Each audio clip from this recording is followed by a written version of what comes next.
생명을 살리는 신약 개발 경쟁. 전 세계 연구소들이 인공지능 AI까지 동원해 속도 경쟁을 벌이는 지금 한 가지 질문이 남습니다.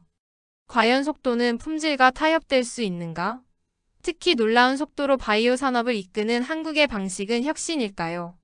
아니면 위험한 도박일까요? 여기 유럽의 철저한 연구, 윤리를 신봉하는 한 프랑스 과학자가 그 답을 찾아 한국에 왔습니다.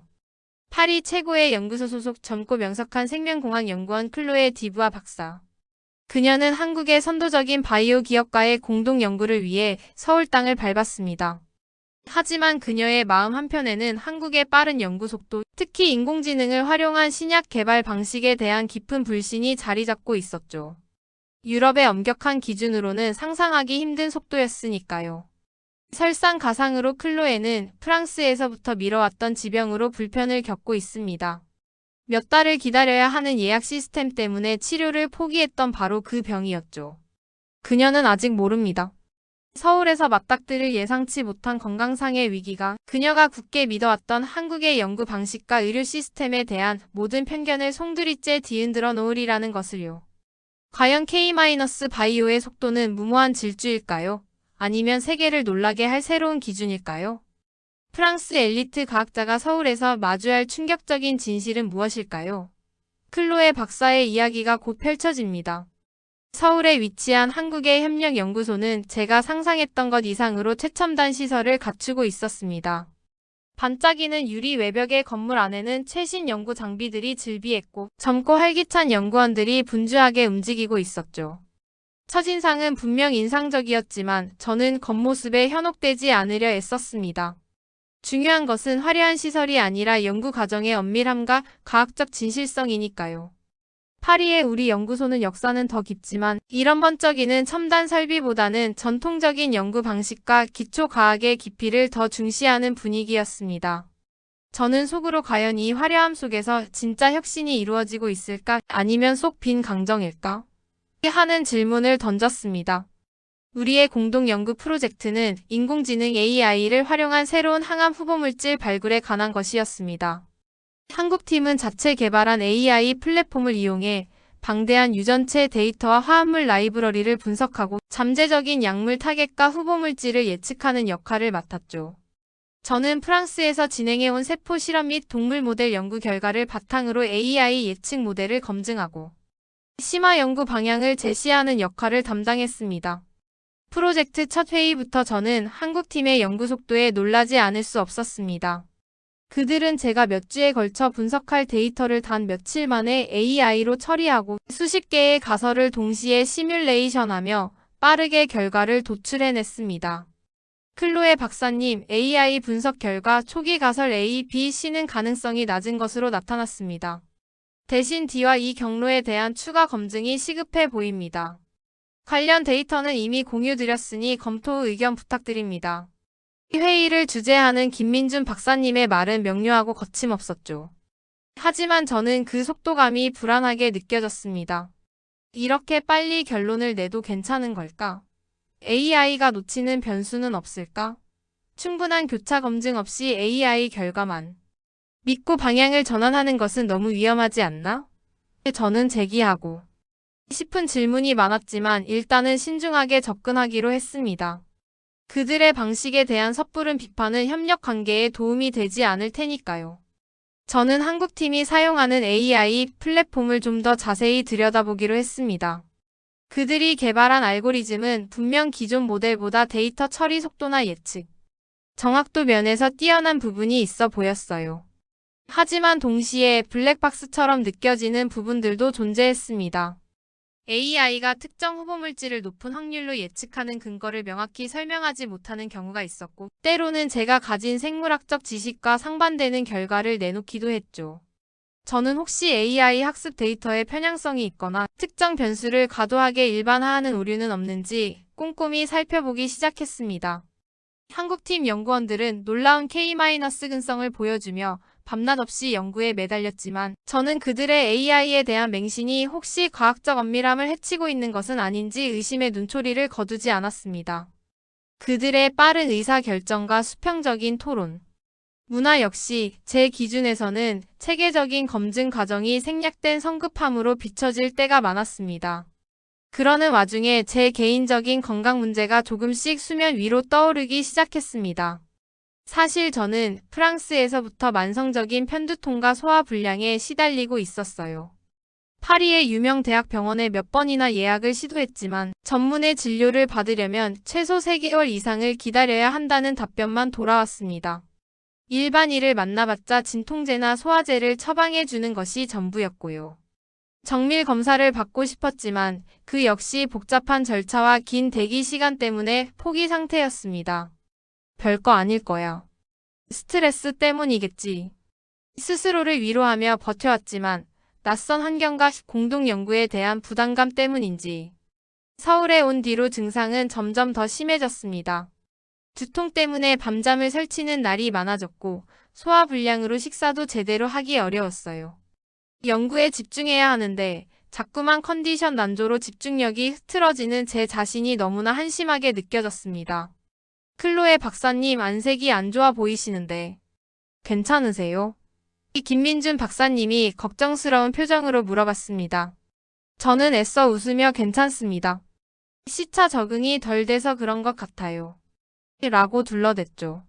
속으로는 한국 병원에 한번 가볼까? 하는 생각이 아주 잠깐 스쳤지만 이내 고개를 저었습니다.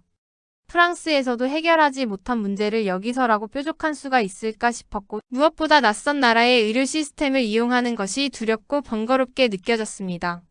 언어 문제도 걱정되었고 만약 진료를 받는다 해도 프랑스처럼 형식적인 상담과 처방으로 끝나버리면 시간 낭비일 뿐이라고 생각했죠. 한국의 의료 시스템이 빠르다는 이야기는 들었지만 과연 그 속도가 품질까지 보장해줄까? 오히려 너무 빨라서 중요한 것을 놓치는 것은 아닐까? 제 안의 의심은 연구 분야뿐만 아니라 의료 시스템에까지 이어지고 있었습니다. 하지만 제 몸은 제 의지와 상관없이 계속해서 이상 신호를 보내왔습니다. 어느 날 저녁 연구소에서 늦게까지 데이터를 분석하다가 갑자기 극심한 복통과 함께 식은땀이 비 오듯 쏟아졌습니다. 잠시 쉬면 괜찮아질 거라 생각했지만 통증은 점점 더 심해졌고 저는 결국 연구실 소파에 쓰러지듯 주저앉고 말았습니다. 이러다 정말 큰일 나는 거 아니야? 이 불안감이 엄습했지만 선뜻 병원에 갈 엄두를 내지 못했습니다. 프랑스에서의 끔찍했던 대기 시간과 불친절했던 의료진의 모습이 떠올랐기 때문이죠. 게다가 이곳은 말도 잘 통하지 않는 외국이었습니다.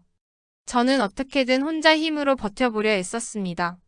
진통제를 먹고 잠시 눈을 붙여보려 했지만 통증은 가라앉지 않았어요. 시간은 점점 흘러 새벽이 가까우고 있었고 저는 이러지도 저러지도 못한 채 고통 속에서 신음하고 있었습니다. 공동 연구 프로젝트에 대한 걱정과 제 건강에 대한 불안감 그리고 낯선 환경에 대한 두려움이 뒤섞여 제 마음은 극도로 혼란스러웠습니다. 과연 저는 이 위기를 어떻게 헤쳐나가야 할까요? 제가 그토록 불신했던 한국의 속도와 시스템에 의지해야 하는 순간이 오게 될까요? 어둠 속에서 희미하게 밝아오는 서울의 새벽빛을 바라보며 저는 앞으로 닥쳐올지 모를 더 큰 시련을 예감하고 있었습니다. 연구실 소파에 웅크린 채 저는 점점 심해지는 복통과 싸우고 있었습니다. 식은땀은 멈추지 않았고 숨쉬기조차 힘들었어요. 이러다 정말 큰일 나겠다. 공포감이 엄습했습니다. 프랑스였다면 응급실에 가도 몇 시간, 아니 하루 종일 기다려야 할지도 모른다는 생각, 그리고 엄청난 비용에 대한 걱정이 먼저 떠올랐겠지만 지금은 그런 것을 따질 겨를이 없었습니다. 마침 늦게까지 남아있던 김민준 박사님이 제 상태를 발견하고는 사색이 되어 달려왔어요. 클로에 박사님, 괜찮으세요? 얼굴이 너무 창백해요. 그는 제 대답을 기다릴 새도 없이 즉시 병원에 연락하고 저를 부축하여 연구소 차에 태웠습니다. 가장 가까운 대학병원 응급실로 가겠습니다. 걱정 마세요. 한국 병원은 빠르고 시설도 좋습니다. 그의 침착하면서도 단호한 목소리에 저는 불안감 속에서도 약간의 안도감을 느꼈습니다. 하지만 동시에 빠르다고? 과연 제대로 진료는 할 수 있을까? 하는 의심은 여전히 남아 있었죠. 병원 응급실에 도착했을 때 저는 눈앞의 광경에 할 말을 잃었습니다. 제가 상상했던 혼잡하고 시끄러운 응급실 풍경과는 전혀 달랐어요. 접수는 신속하게 이루어졌고 몇 분 지나지 않아 의사가 제 상태를 확인했습니다. 기본적인 문진과 촉진 후 의사는 즉시 혈액 검사와 복부 CT 촬영을 지시했어요. CT 촬영을 지금 바로 한다고요? 예약 없이요? 저도 모르게 되물었습니다. 프랑스에서는 CT 촬영 한번 하려면 몇 주를 기다려야 하는 것이 보통이었거든요.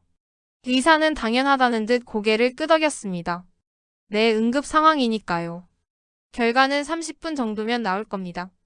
김 박사님의 도움을 받아 검사를 받는 동안 저는 마치 다른 세상에 와 있는 듯한 기분이었습니다. 모든 과정은 놀라울 정도로 신속하고 체계적으로 진행되었고 의료진들은 바쁜 와중에도 제게 친절하게 설명해주며 안심시켜주려 노력했습니다. 첨단 CT 장비와 자동화된 혈액 분석 시스템은 제가 일하는 파리의 연구소 시설과 비교해도 전혀 뒤지지 않았어요. 이 정도 수준의 의료 인프라를 이렇게 빠르고 쉽게 이용할 수 있다니. 저는 혼란스러웠습니다. 검사 결과는 급성 충수염 즉 맹장염이었습니다. 다행히 터지기 직전에 발견하여 응급수술이 필요하다는 진단이 내려졌어요. 의사는 CT 영상을 보여주며 제 상태와 수술 과정에 대해 알아듣기 쉽게 차근차근 설명해 주었습니다. 제가 외국인인 것을 고려해 영어로 된 설명 자료까지 준비해주는 세심함에 또 한 번 놀랐죠. 수술 동의서에 서명을 하고 비용 안내를 받았을 때 저는 제 눈을 의심했습니다. 응급수술 비용이 제가 예상했던 금액의 10분의 1에도 미치지 않았기 때문입니다. 이게 전부인가요? 추가 비용은 없고요. 김 박사님이 옆에서 웃으며 설명해 주었습니다. 한국은 건강보험 시스템이 잘 되어 있어서 그래요. 물론 클로에 박사님은 외국인이라 보험 적용이 안 되지만 그래도 프랑스나 미국에 비하면 훨씬 저렴할 겁니다. 저는 그저 멍하니 고개만 끄덕일 수밖에 없었습니다. 수술은 성공적으로 끝났고 저는 병실에서 안정을 취하게 되었습니다. 마취에서 깨어나자 김 박사님이 걱정스러운 얼굴로 저를 기다리고 있었어요. 그는 제 건강 상태를 먼저 묻고는 조심스럽게 연구 프로젝트에 대한 이야기를 꺼냈습니다. 박사님께서 쉬시는 동안 연구에 큰 문제가 발생했습니다. 그의 말에 따르면 우리가 기존 방식으로 진행하던 동물 실험 모델에서 예측하지 못했던 심각한 부작용이 발견되어 프로젝트 전체가 중단될 위기에 처했다는 것이었습니다. 제가 고집했던 그 엄밀하고 신중한 접근법이 결국 시간만 낭비하고 잘못된 길로 인도한 셈이었죠. 절망적인 소식에 눈앞이 캄캄해졌습니다. 그런데 김 박사님은 이어서 놀라운 소식을 전했습니다. 하지만 저희 팀 AI가 이 문제를 예측하고 있었습니다. 박사님이 쓰러지시기 직전 AI는 동물 모델 데이터의 이상 패턴을 감지하고 부작용 가능성을 경고했었습니다. 그리고 동시에 이 부작용을 회피할 수 있는 새로운 분자 구조를 몇 가지 제안했고요. 그는 노트북을 펼쳐 AI의 분석 결과와 새롭게 제안된 후보물질들의 시뮬레이션 데이터를 보여주었습니다. AI는 제가 놓쳤던 복잡한 생체 내 상호작용을 정확하게 예측했고 기존 방식으로는 상상하기 어려웠던 혁신적인 해결책을 제시하고 있었습니다. 그들이 빠르다고 제가 의심했던 방식이 실제로는 더 정확하고 통찰력 있는 결과를 내놓은 것입니다. 이것이 바로 K-기술, 제가 미처 이해하지 못했던 한국식 혁신의 힘이었습니다. 저는 병원 침대에 누워 창밖을 바라보며 깊은 생각에 잠겼습니다. 불과 몇 시간 사이에 저는 제 인생에서 가장 극적인 두 가지 경험을 한 셈입니다. 첫째는 제가 폄하했던 한국의 의료 시스템 덕분에 생명을 구했다는 것. 그 놀라운 속도와 효율성, 그리고 따뜻한 배려 K-적는 제가 가진 모든 편견을 부끄럽게 만들었습니다. 둘째는 제가 불신했던 한국팀의 AI 기반 연구 방식이 결국 프로젝트를 구원할 열쇠를 쥐고 있었다는 것. 그들의 대담함과 기술적 혁신 K-임기응변은 제가 고수해왔던 전통적인 연구 방식의 한계를 명확히 보여주었습니다. 그 순간 저는 제 안에 무언가가 완전히 무너져 내리는 것을 느꼈습니다. 제가 그토록 신봉했던 유럽식 엄밀함과 신중함이 때로는 변화를 가로막는 관성이 될 수도 있다는 것. 그리고 제가 성급함과 표면적이라고 비판했던 한국의 속도와 효율성이 실제로는 첨단 기술과 뛰어난 문제 해결 능력, 그리고 보이지 않는 신뢰와 배려를 바탕으로 한 고도의 경쟁력, 바로 K-클래스일 수 있다는 것을 깨달았습니다. 이것이 바로 제가 그토록 찾으려 했지만 외면했던 결정적 한 수였습니다. 실패와 위기의 순간에 오히려 빛을 발하는 힘. 그것은 바로 한국이라는 나라가 가진 독특한 저력이었습니다. 저는 더 이상 이전의 클로에 디부아가 아니었습니다. 제 안의 오만함과 편견은 부끄러움으로 변했고 그 자리에 한국에 대한 놀라움과 존경심 그리고 배우고 싶다는 열망이 차오르기 시작했습니다. 비록 몸은 아직 회복 중이었지만 제 정신은 그 어느 때보다 맑고 명료해진 기분이었습니다. 이제 저는 열린 마음으로 한국의 방식을 받아들일 준비가 되었습니다. 그리고 그들과 함께 새로운 가능성을 만들어갈 준비가 되었습니다. 병실 창문 너머로 보이는 서울의 하늘이 그날따라 유난히 푸르게 느껴졌습니다. 한국 병원에서의 회복 속도는 놀라울 정도였습니다. 수술 후 며칠 만에 저는 거의 정상적인 컨디션을 되찾았고 그 과정에서 경험한 의료진들의 세심한 배려와 체계적인 관리 시스템은 저에게 깊은 감명을 주었어요. 퇴원 수속 역시 믿을 수 없을 만큼 간편하고 빨랐습니다. 저는 병원을 나서며 김민준 박사님과 저를 도와준 모든 분들께 진심으로 감사를 표했습니다. 이제 저는 더 이상 한국의 의료 시스템을 의심하지 않았습니다. 오히려 제가 평생 경험해온 프랑스 시스템보다 훨씬 더 환자 중심적이고 효율적이라는 것을 인정할 수밖에 없었죠. 연구소로 복귀했을 때 저를 맞이하는 한국팀 동료들의 눈빛은 이전과 달랐습니다. 그 속에는 따뜻한 걱정과 함께 저의 변화를 감지한 듯한 미묘한 기대감이 서려 있었어요. 저 역시 마찬가지였습니다. 저는 더 이상 그들의 연구 방식을 삐딱한 시선으로 바라보지 않았습니다. 대신 제가 가진 편견을 솔직하게 인정하고 그들의 방식, 특히 AI를 활용한 혁신적인 접근법을 배우려는 열린 자세를 보여주었습니다. 김 박사님 그리고 팀원 여러분. 제가 그동안 여러분의 방식을 오해하고 있었던 것 같습니다. 죄송하다는 말씀을 드리고 싶습니다. 그리고 여러분의 AI 분석 결과를 바탕으로 연구 방향을 새롭게 설정하고 싶습니다. 제가 도울 일이 있다면 무엇이든 말씀해 주십시오. 제 진심 어린 사과와 변화된 태도의 연구실 분위기는 눈에 띄게 부드러워졌습니다. 우리는 이전과는 비교할 수 없을 만큼 긴밀하게 협력하기 시작했어요. 저는 제가 가진 생물학적 지식과 실험 노하우를 아낌없이 공유했고, 한국팀은 AI 분석을 통해 얻은 통찰력을 바탕으로 가장 효율적인 실험 경로를 제시했습니다. 제가 우려했던 엄밀함의 부족은 기우에 불과했어요. 그들은 AI 예측 결과를 맹신하는 것이 아니라 철저한 데이터 검증과 논리적 추론을 통해 그 신뢰도를 높여나갔습니다.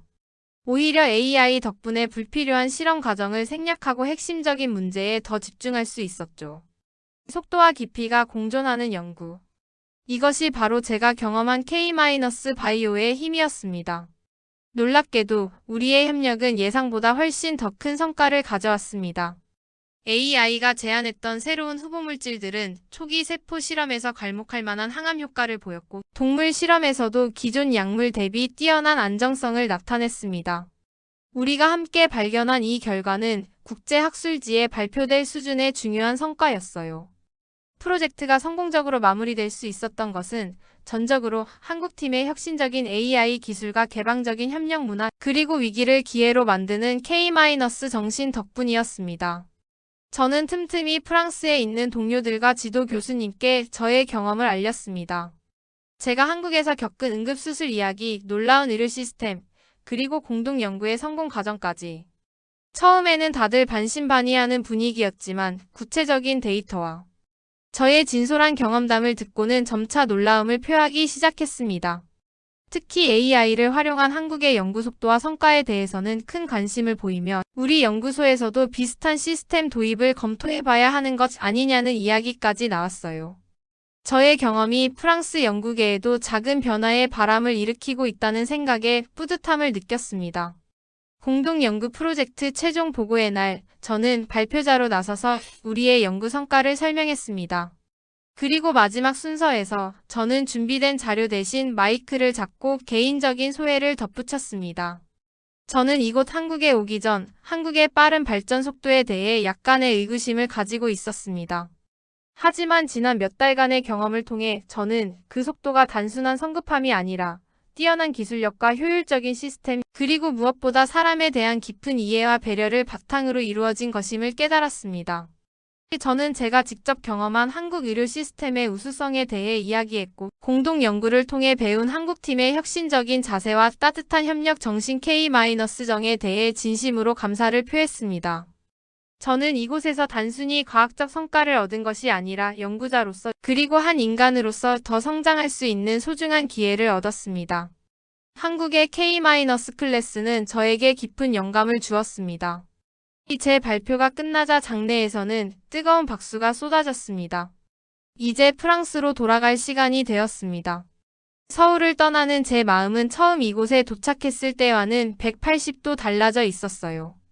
의심과 편견 대신 존경과 감사, 그리고 아쉬움이 가득했습니다. 인천공항으로 향하는 길에 바라본 서울의 풍경은 이제 더 이상 낯설거나 차갑지 않았습니다. 오히려 세계적인 수준의 첨단 기술과 따뜻한 인간미가 조화롭게 공존하는 역동적이고 매력적인 도시로 느껴졌죠. 저는 이곳에서 과학기술의 미래뿐만 아니라 더 나은 사회 시스템과 인간적인 가치의 가능성까지 엿볼 수 있었습니다. 프랑스로 돌아간 후 저는 한국에서의 경험을 바탕으로 새로운 연구를 시작할 계획입니다. 특히 AI 기술을 보다 윤리적이고 인간 중심적으로 활용하는 방안, 그리고 문화적 차이를 고려한 맞춤형 정밀 의료 분야에 기여하고 싶습니다. 또한 한국 연구소와의 지속적인 협력을 통해 양국 간의 과학기술 교류를 활성화하는 데 작은 힘이나마 보태고 싶습니다. 돌이켜보면 한국에서의 시간은 제게 전환점 그 자체였습니다. 오만했던 젊은 과학자는 자신의 한계를 깨닫고 겸손을 배웠으며 편견에 갇혀있던 시야는 드넓은 세상으로 열렸습니다. 제가 한국에서 발견한 것은 단순히 뛰어난 기술이나 효율적인 시스템만이 아니었습니다. 그것은 바로 위기를 두려워하지 않고 끊임없이 혁신하며 그 과정 속에서도 사람을 중심에 두는 따뜻함을 잃지 않는 대한민국이라는 나라의 놀라운 저력이었습니다. 역시 한국. 이라는 감탄이 마음 깊은 곳에서 우러나옵니다. 대한민국은 분명 21세기 인류가 나아가야 할 새로운 길을 제시하고 있는지도 모릅니다. 그리고 저는 그 길 위에서 배우고 협력하며 함께 성장해 나가고 싶습니다. 한국에서 얻은 소중한 경험과 깨달음은 제 인생의 무엇과도 바꿀 수 없는 귀한 선물이 되었습니다.